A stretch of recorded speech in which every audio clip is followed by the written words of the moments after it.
Bonjour et bienvenue à la 3e diffusion du livre d'Urantia. Dans cette vidéo, nous verrons comment s'est formé Urantia, de ses débuts jusqu'à nos jours.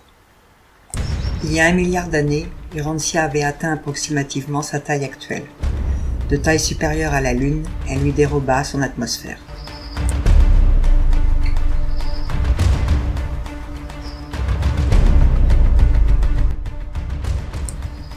L'activité volcanique était à son apogée. La Terre entière était un véritable enfer de feu.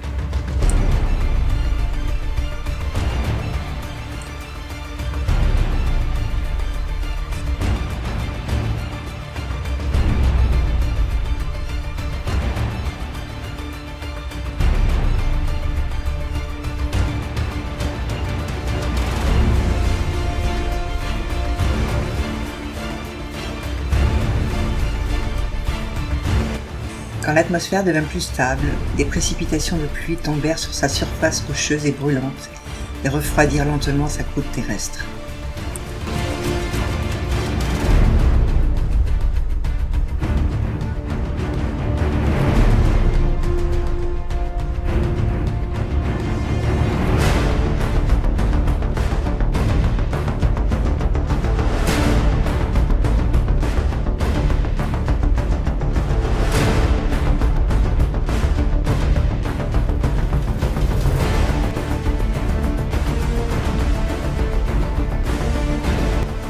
Pendant des milliers d'années, Urantia fut enveloppée d'une immense couche de vapeur. Le soleil ne pouvait atteindre sa surface.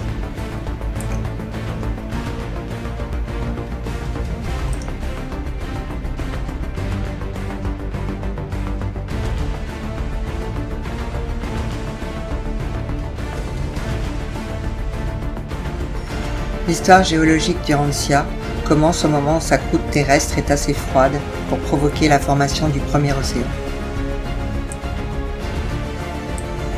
Il formait un revêtement d'eau douce sur toute sa surface, sur une profondeur de 2 km.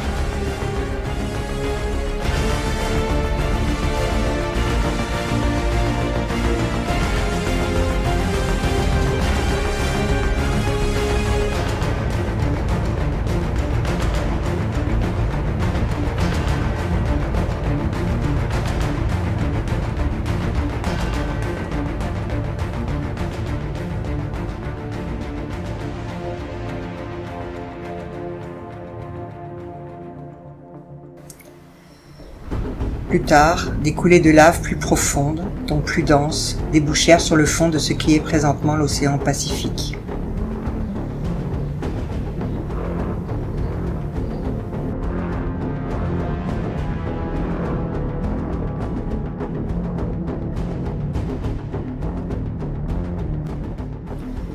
Il y a 950 millions d'années, Urantia était un continent unique, entouré d'une vaste nappe d'eau, l'océan Pacifique.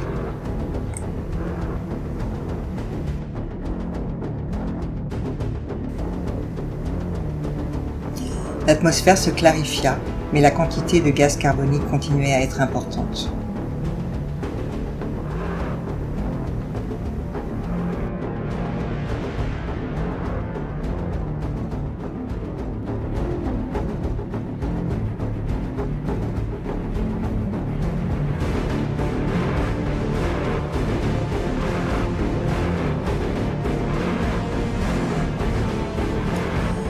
Les météorites bombardaient encore la Terre, mais elles diminuaient en fréquence et en taille.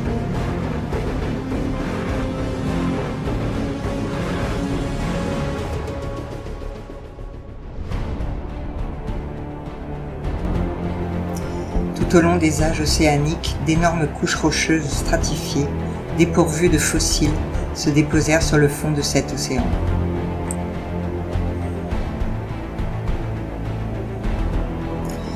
Il y a 850 millions d'années, la croûte terrestre se stabilisa. La plupart des métaux lourds se fixèrent au centre du globe.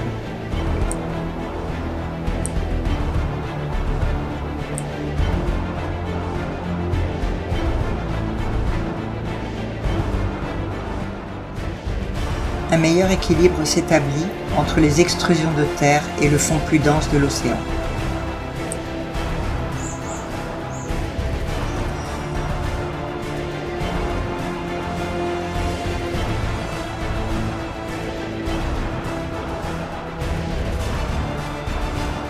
Sous la croûte terrestre, le flux de lave s'étendait dans le monde entier, ce qui compensait et stabilisait les fluctuations dues au refroidissement.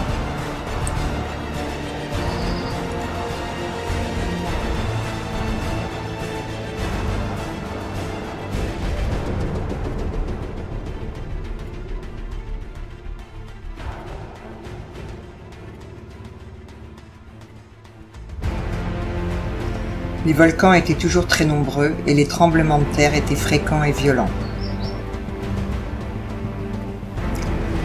Il y a 800 millions d'années, sous la poussée croissante de l'océan Pacifique, les masses terrestres commencèrent à émerger. L'Europe et l'Afrique continuèrent de s'élever des profondeurs du Pacifique en même temps que l'Australie, l'Amérique du Nord et du Sud et l'Antarctique. À la fin de cette période, les terres émergées constituaient presque un tiers de la surface du globe et ne formaient qu'un seul continent.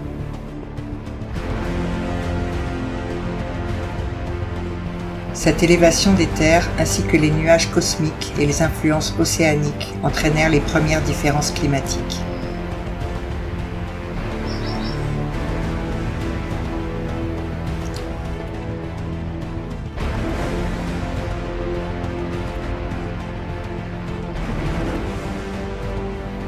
Il y a 700 millions d'années, les premières brèches commencèrent à apparaître dans la masse continentale, sous la forme du grand affaissement nord-sud, comblé plus tard par les eaux de l'océan. Ces brèches préparèrent la voie à la dérive vers l'ouest des continents de l'Amérique du Nord et du Sud, y compris le Groenland.